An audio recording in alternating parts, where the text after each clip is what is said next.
అన్నా అప్పుడప్పుడు కెమెరా ఇట్లా పక్క పెట్టి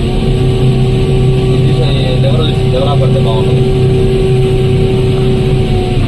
ఏ లేవరు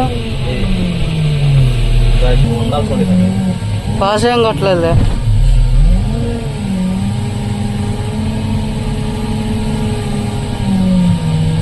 ఒక 2-3 minutes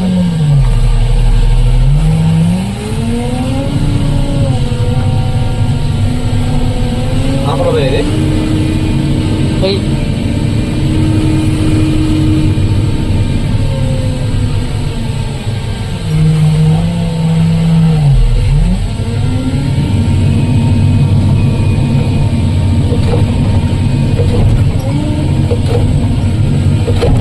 ఓ గురు మెల్ల గురు సెలవు పడితే అనిపిస్తుంది. అప్పుడే మళ్ళీ